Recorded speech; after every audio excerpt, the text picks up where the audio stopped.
considering that you're recording this for later. So I'll go ahead and just start running through who I normally talk about a little bit.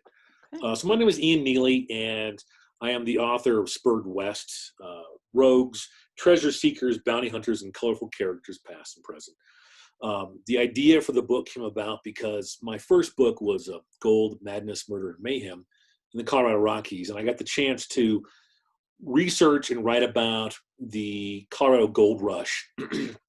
And a lot of the guys and ladies today that are out there sort of still looking for gold in Colorado. And so I would interview them, and then I would do research into the past and the history of the gold rush.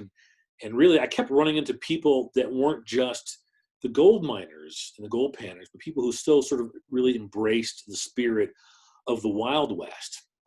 And so I had the idea to travel the West and find people who sort of imbibe that spirit, that Western spirit, and try to figure out like why they do what they do. And during that time, I talked to cattle brand inspectors and people who look for modern day cattle rustlers. And I got a chance to meet with bounty hunters and cowboys and rodeo clowns and survival school instructors. And I spent all this time talking to these people who really kind of embrace the modern day spirit of the Wild West while looking into what the West really was. How wild was it exactly?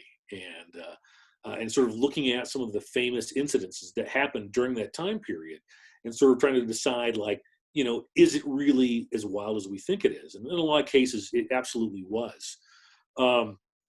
It's funny because the book, in a lot of respects, sort of opens and ends with the story of Buffalo Bill Cody, the man who really, I think, you know, the showman who really, in a lot of respects, helped popularize the term Wild West.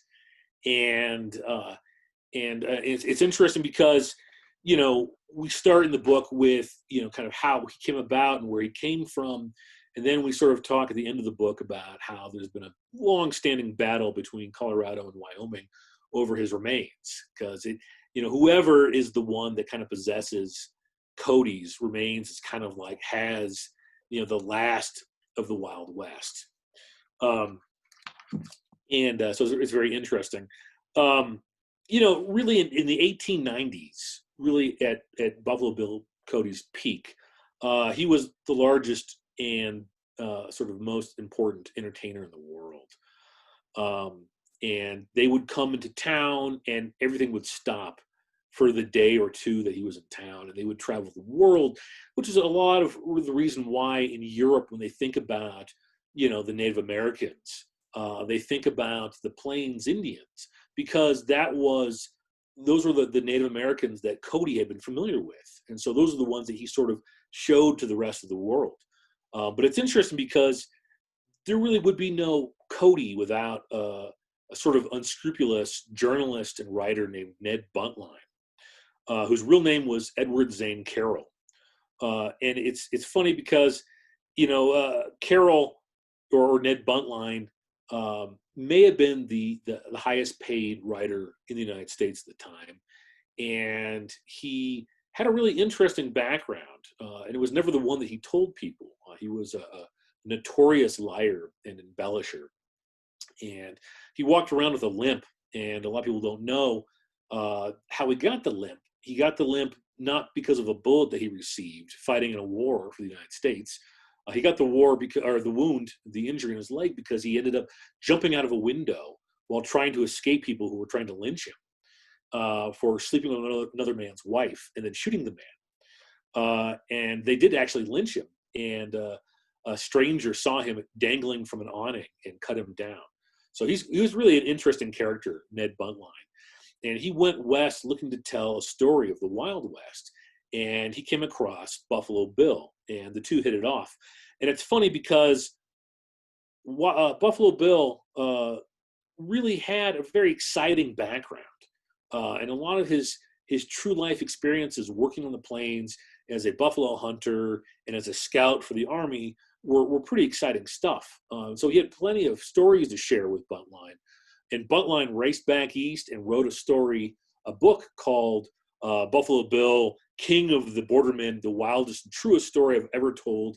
And predictably, for Ned Buntline, it was completely fabrication and lies, which was kind of his MO.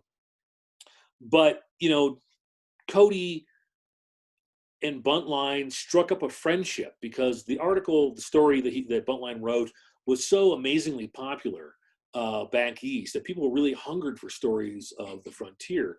And Buntline saw an opportunity and recruited Cody to come out east during his off season with the military to perform sort of these really horribly acted like representations of his life on the frontier. And in time that sort of developed into what would become the Buffalo Bills Wild West show. And the show was kind of amazing in a lot of respects because it pulled sort of the last vestiges of the Wild West to it. People who sort of still lived that life in some respects. Annie Oakley, folks like that had true and amazing skill and talent. And also kind of interestingly, he was, to the best of my understanding, he was, very much respected for kind of the humanitarian that he was, even though he was, in a lot of respects, for better or for worse, exploiting, the sort of the perception of the Native American and their life. He was also paying them fairly with everybody else. Everybody was being paid equally, which was absolutely unheard of at the time. And it was also giving them the opportunity to sort of live a lifestyle that was banned to them by the U.S. government. So that was very interesting. And a lot of Native Americans that were in trouble with the government would essentially hide out with his show and spend time traveling with him to various parts of the United States. And actually, it was interesting because, I ended up talking to the founders of the Denver March Powwow, which is the largest and sort of most well-known, Native people's powwow in the West, certainly in Colorado, and one of the largest ones in the West. And they have sort of a story where they went to England and had a very interesting connection to Buffalo Bill Cody and sort of his traveling circus when it went there. I really shouldn't call it a circus. It really was he called it a Wild West, Buffalo Bill's Wild West. He didn't even call it show because he felt like it was a true and honest slice of history, of the cultures and the people. And he really sort of tried to veer away from the circusy aspects that would come later on with imitators and with people who would later buy the show out. But it really did last, his show, until like 1913 in one form or another. During my research, I wanted to sort of get a sense for what was really wild about the West, some of the stories that may have been forgotten, and compare them to their modern sort of equivalents. And so I had the chance to go and speak with several bounty hunters, modern day bounty hunters, to figure out, like, why exactly would you do this? Like, it doesn't pay very well and it's wickedly dangerous. Why would you go and search with people for a bounty? And how does that work exactly? And, in some states, Colorado included, you don't need to have any kind of a special license to become a bounty hunter. You can essentially just kind of raise your hand and decide that you are, which is kind of amazing to me, given, the power that some of these folks have. But I talked to a bounty hunter who was very new to the game and kind of his struggles and, trials and tribulations with getting started as a bounty hunter. And then I talked to a guy who had been doing it for a very long time and worked sort of in the San Luis Valley area. And he was exceptionally good at it. And it even was featured on a reality TV show for a while. His name is Clint Simmons. And he has some very colorful stories of searching the West, not just Colorado, but the West for, people who were fleeing from justice. And then I would go back in time and find sort of what I would consider one of the most excellent examples of a bounty hunter finding a fugitive in Colorado, and that was Tom Tobin. Right after gold was discovered in 1859, just like a year later, I got it, thank you.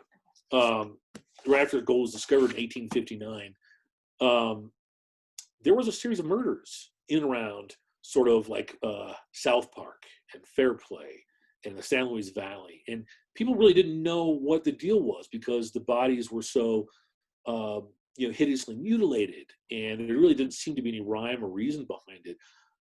In time, they started to find out, and they did have a few folks that survived these encounters. And it turns out that the murderers were the Espinosa brothers, who were an example of, very early, maybe the earliest examples of known serial killers operating in the United States. And they needed somebody who could find them and put an end to them. And so they hired Tom Tobin, who was also a scout, like Buffalo Bill Cody. And in fact, they knew each other. And Tom Tobin was of mixed background. He was a person of color. He was an exceptionally talented scout and hunter. And when the cards were down and they really needed to find these guys, they went to him and asked for his help. And people had been hunting for the Espinosas for a very long time without success. And he found them in 2 days and killed them both. But it's just as an example of kind of one of the forgotten or unsung, characters of the Wild West, and especially of Colorado, that kind of make a great example of why, our history in the state is so colorful.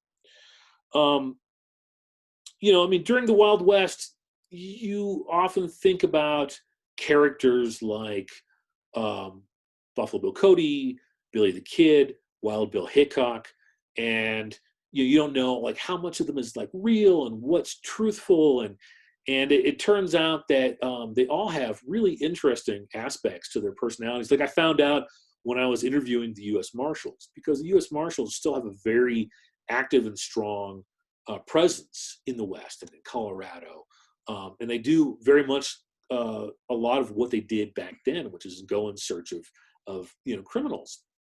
And I was kind of curious, so I was interviewing them and talking to them about their mission today and how it differs from the way it did, 150 years ago. And I discovered that Billy the Kid, for a time, was a special deputy U.S. Marshal, which is a lot of why he kind of started off as one of the good guys, and as politics changed, he found himself kind of an outlaw. But for a time, he was actually one of the good guys, one of the badge-carrying good guys. The same is true with stories like Tombstone. The shootout at the OK Corral, Wyatt Earp and Doc Holliday, and in their case, they were on one side of the law, and on the other side, there was other folks that were also on the right side of the law that were opposing them. And so it's interesting that, especially in that case, which is considered the most famous shootout of the Old West, 30 seconds. And I think there was like 30 some bullets that were shot. And that was just the beginning of the story. But, really both sides had the law kind of with them, which is interesting. And so in Wyatt Earp's case, it ended up being that he went on this vendetta ride to get revenge for the killing of his brother and the wounding of his other brother, who was a U.S. Marshal. And it's just funny how history kind of decides who should be on top and how we kind of look at it. Because after the whole deal in Arizona, Wyatt Earp and Doc Holliday were, essentially they could never return to Arizona because for fear of prosecution. So I thought that was very interesting. There really were no, with the exception of a few notable examples, there really were no white and black, good and bad guys. There was a lot of people standing in the gray area. In regards to Colorado, a lot of those guys from Tombstone ended up in Colorado from both sides. And it kind of plagued folks like Doc Holliday, who kept running into trouble with people who remembered him from Tombstone. And in fact, he had his last shootout here in Colorado, and it was non-fatal, but it was interesting that history followed him here. And then you have folks like Wild Bill Hickok. So when we think about the Wild West, sort of in a popular way. We think like, oh, okay, so there were shootouts all the time and gunslingers, and we all kind of know that that probably wasn't the case. But in some cases, it really was. Wild Bill Hickok is considered, and I think rightly so, one of the first and most famous gunslingers, and likely and a friend again of Buffalo Bill Cody, and again he probably he served a lot of his time in law enforcement, Wild Bill Hickok, but he may have been a sociopath as well, because he got into a lot of issues that he probably wouldn't have gotten into, like some of his other friends, if maybe he was a little less prone to shooting somebody as opposed to talking to them. And then you come across stories like, this is one of my favorite stories from the book. There's a gentleman named Bass Reeves. Bass Reeves was an escaped slave who ended up working in Oklahoma as a U.S. Marshal, and he would go and he would collect felons. And it's estimated that he collected and brought to justice thousands of criminals. And he has a truly fantastic story and background. And many people believe that he may have been the original inspiration for the Lone Ranger, because he would often get in disguise to go find these criminals. And he had a Native American boy who was his assistant. And, the fact that, he was an escaped slave was obviously intentionally lost in time. And certainly the inspiration for the Lone Ranger has a lot of very similar parallels to Bass Reeves' own life. So it's really fascinating that some of these characters were out there and operating in sort of the respect that we think of as the Wild West. It was very much the Wild West for some of these folks. And then, today you look at, I talked to a rodeo clown. They call themselves Bullfighters. And Wacy Munsell is one of the best in the world. And he operates out of Kansas, comes to Colorado very often. And it's his job to distract a bull from a rider who falls off. And he's used to being knocked like 12 feet into the air. And he has like special armor that he's built on. This like kind of like motorcycle armor, under his baggy clothes, so that the bull's horns scrape off of him. I'm like, why would you do that? Like, where did that come from? That you would want to spend your life sort of standing in the way of bulls. And it really, for him, it was about his family and how he got into it, and the adrenaline, and they don't touch the bulls. They don't, it's essential that they don't touch them. They don't do anything to the bulls. And they just very carefully sort of have this system developed where they kind of step around them. And it's kind of crazy, and it's really interesting, and it's just fascinating to me. There's also modern day examples of the West that I just really thought that was really interesting, like the Western Heirs. I don't know if you're familiar with the Western Heirs, but it's a group based in Lakewood, outside of Denver, and since the 50s, it's been their mandate to provide children with horsemanship classes at like very high levels, very much kind of like the Buffalo Bill Wild West, where they would do sort of these synchronized horsemanship drills. And, they're sort of keeping alive the spirit of the West and that learning that a lot of kids, certainly living in the suburbs, of Denver, would never get. And they have this incredible opportunity to learn sort of these incredible horsemanship skills. So I think, during my research, I wrote about, lost treasure, because I think that bandits and treasure, seems like, stagecoach robberies, that's very much sort of in our subconscious or conscious about the Wild West. And it certainly did happen. And, not far from where I live, there was the Reynolds gang and their story of how they had sort of collected this gold together and hid it in the mountains. And then the people today that are still looking for that treasure, why they're looking for it. And I think that it's obviously, the today's modern Wild West isn't quite as as terrifying maybe, and is sort of life and death causing as it was back in the day. But it certainly is quite wild. There are still people out there that really fully embrace the spirit of the West and do everything from, I talked to a gentleman who makes one of the most powerful handguns on the planet. He lives outside of Cody, Wyoming, ironically. I went to the first legally sanctioned, state-sanctioned bare-knuckle boxing match ever, really, in our country's history, and interviewed the fighters to figure out why they would do that. And then I went back to the Kilrain and Sullivan fight from like the late 1800s, which is the last big heavyweight bare-knuckle prize fight. And it was illegal then. And the fighters had to sneak in on secret trains, and they had to dodge the law. And after the fight, they were both arrested. It's really fascinating to compare our history and our present. And maybe in some respects, it gives us a sense of where we're going in the future. So I think that concludes my initial sort of talking about the book. Are there any questions that I can answer?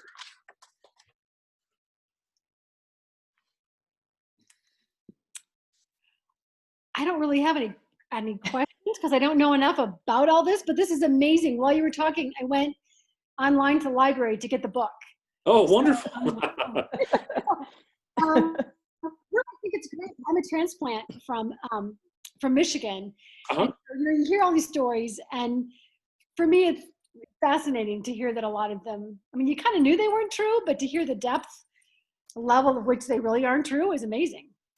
In some, I mean, certainly in regards to some folks like, Buffalo Bill Cody, so much of his background and his history was fabricated by, the dime novels and the stories of the time. Here I've got a that's cool. example of a dime novel, featuring Buffalo Bill Cody. He was kind of like a comic book character in his own time. And it's just fascinating that he wasn't, which is not to say that he didn't have things in his life that were real and that were thrilling and exciting. But so much of it, it's really hard to wade through his background because it's just so convoluted with tall tales. Conversely, you run into somebody like Tom Tobin, an escaped slave who captured thousands of criminals and was very much likely, Bass Reeves, sorry. It was very much likely the inspiration for the Lone Ranger. Or you've got Tom Tobin, who is probably one of the most famous bounty hunters in our history. In a lot of respects, he's been forgotten over time. And so, it's fascinating to find out what was real and what caused what. And yeah, I totally agree with you. It's really interesting stuff.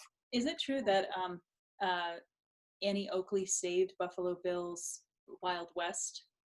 Yeah. Right. So Annie Oakley, we're all familiar with her name. She's a very famous character with the Buffalo Bill Wild West show. And it's interesting because she wasn't initially a part of his show. She was in another show, and she had seen how well he treated his horses. Whether his background was fabricated or not, and how much of it was. She saw that he really was, very kind to his horses and his animals. And that was not the case back then with everybody, clearly. And so she decided to join his show because of the way he treated his animals and his people. And in doing so, she saved his show because it was kind of like on the verge of going down that year. And she was such a wild attraction and so amazingly popular and talented. Her partner, who she would shoot like cigarettes out of his mouth with her mirror, was actually her husband. So I imagine that their relationship must have been very calm all the time, for that reason alone. No kidding. Yeah. I was impressed that Kaylee was doing a cooking show with her husband. So there you go. Right. But and in Colorado we have, it's Colorado. The book is about the West and the West in general. But it really focuses on Colorado, not just because I'm from Colorado, but I honestly believe that Colorado was kind of like the center of the Wild West. Everybody kind of came through here or had some connection to this state in some significant way. And it's kind of amazing to learn about some of our history, and from the gold rush to the cattle drives and how cattle was brought into this state, and the cattle rustling. You know, I didn't realize this until I started researching the book, but there were serious wars between rustlers and cattlemen in the late 1800s in this state, and others as well. But in Colorado, it was quite bloody. It was like every other week in the local newspapers, there were fatalities, because it was such a lucrative business, and it was bound to draw, you know, people from both sides of the aisle. And it was really, really fascinating how the brand inspectors were created and brought in to sort of help regulate that industry and to really rein in sort of the lawlessness that had come about because of it. Really fascinating stuff. You don't really hear a lot about it generally. I mean, I'm amazed that there are still brand inspectors. Yeah. Right. Yeah.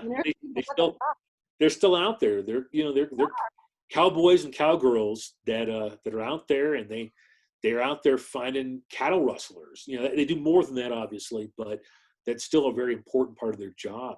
And so they drive around kind of the rural parts of our state in pickup trucks, and they investigate the theft of cattle, and it's quite amazing that they're out there and doing that, and it's just such a neat job. Okay. Right, I know, right? I don't think I'd be real good at it, but yeah. No, I think this is amazing. And Yeah. so I have a question too for you that didn't CJ Box do whatever for your book? He did, yeah. CJ Box was very nice. He wrote some very nice words. It'll probably come out on the cover of a future copy of the book. But he's a gentleman, an exceedingly talented author, and he was very kind in what he was saying about this book. Good guy. Yeah, that's great. Yeah, very nice guy. Love that. Yeah. Have you ever met the guy that he's local-ish? He came to Windsor and spoke as Buffalo Bill. I don't think so.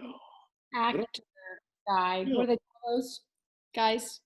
You know, it's interesting you say that. You know, I haven't met any. I was looking at. I have no idea.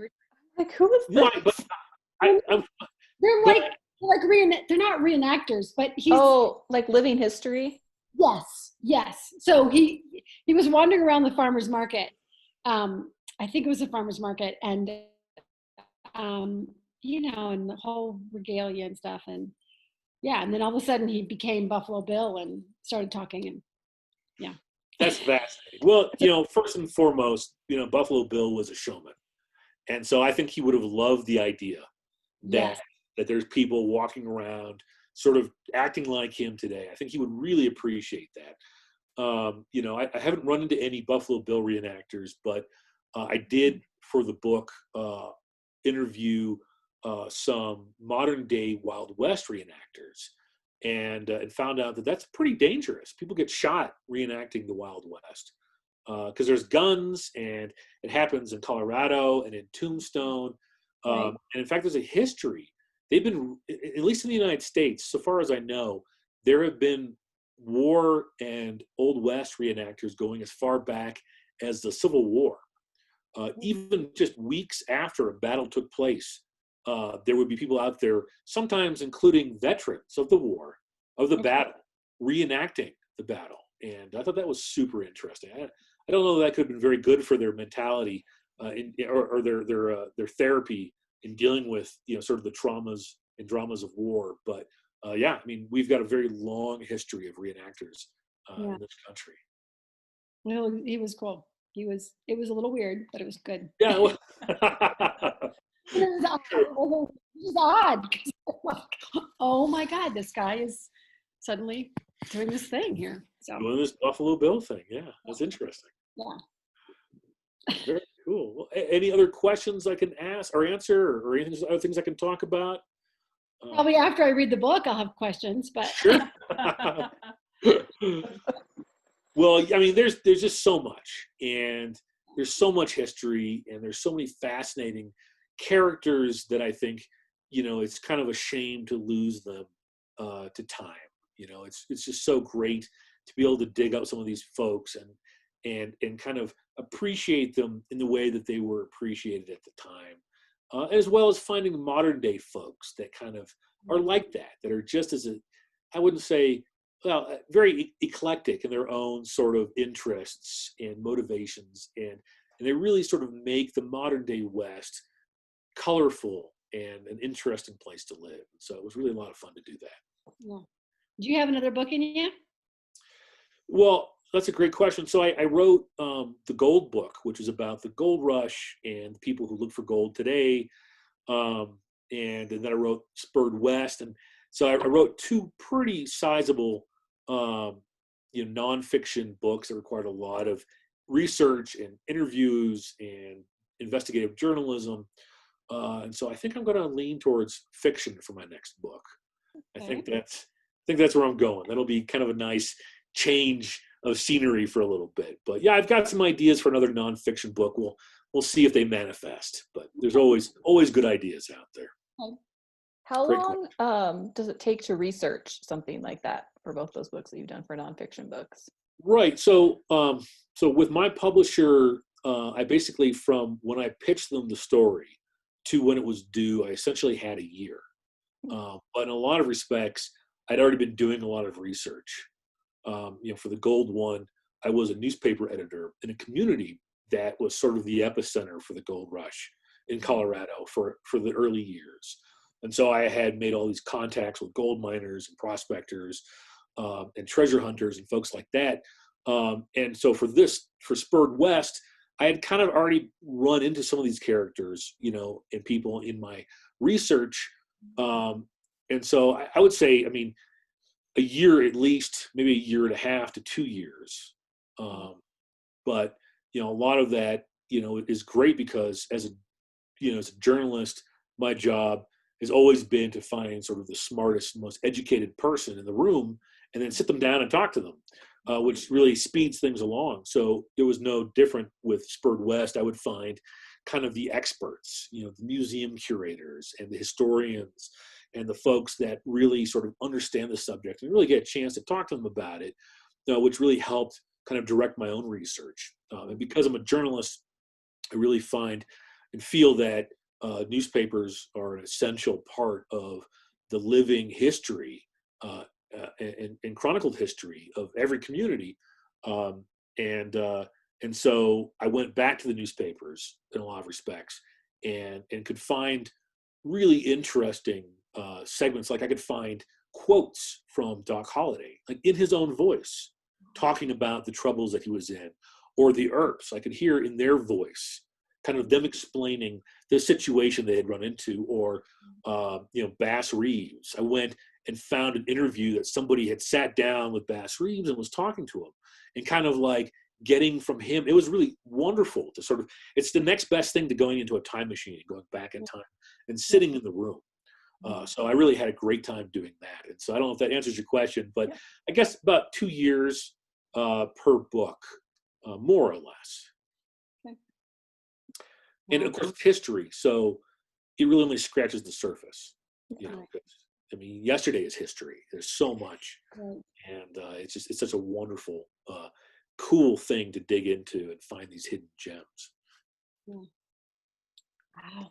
Okay. Yeah. I know. Not. Do we have the other book too, Kaylee? At the library? Oh, I don't know. I should know that. Okay, sorry. It came out like in 2017. So there's a lot of libraries that do have it. Okay, we probably do.